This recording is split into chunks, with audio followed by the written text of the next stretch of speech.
Hi everyone, and welcome to another video from Bad Car Symptoms. If you drive a car with manual transmission, especially if it's a high mileage one, you may have problems with the clutch set. This video will show you some of the most common symptoms of this problem so you can recognize it on time. Stay tuned. Bad car symptoms. A hard clutch pedal. The first symptom of a bad clutch set that you'll notice for sure is a harder clutch pedal. At first, the resistance when pushing it will be barely noticeable, but as the problem becomes worse, it will become harder to push. A soft clutch pedal. Opposed to the previous symptom, you may also notice a softer pedal than usual. It will begin to feel mushy in the beginning of the problem, and later, when it gets worse, it may even stay stuck in the pushed position. A higher or lower bite point.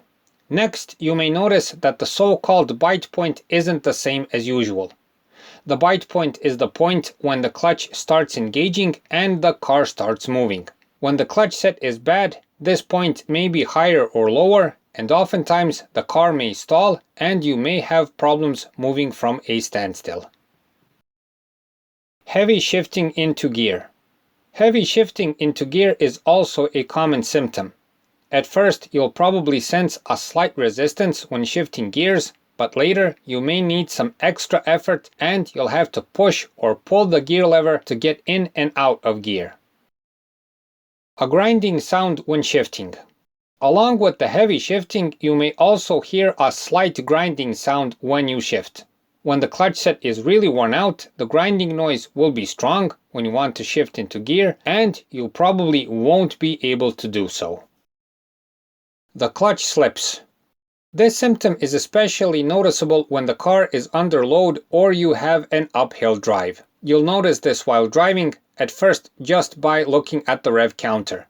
The revs will suddenly jump up while the car momentarily loses power. This will repeat more and more until you can clearly feel the slipping and the car slowing down. A burning smell while driving. You may also occasionally sense a burning smell coming from the engine bay. It is very similar to the smell of burning or very heated up brakes. It is a strong smell that will especially appear when the car is under load or in urban driving. The car shakes when moving. The final symptom of a bad clutch set on this list is that the car shakes and trembles when you start releasing the clutch and the car starts moving. The shaking is barely noticeable in the beginning, but when the clutch set is really worn out, the car shakes dramatically and can barely move from a standstill. The moment you notice a different bite point, a weird clutch pedal, and a bit of heavy shifting, make an inspection of the problem. When you sense a burning smell and else, know that it's the finale of the problem and that the car may totally break down. One good part with this car problem is that you can notice it on time. You have plenty of time to react and repair it and perhaps avoid more serious trouble. So that's it for this time. We hope the video helps. Please like and subscribe. It's a huge help for what we're doing. Thanks for watching and thanks for your time.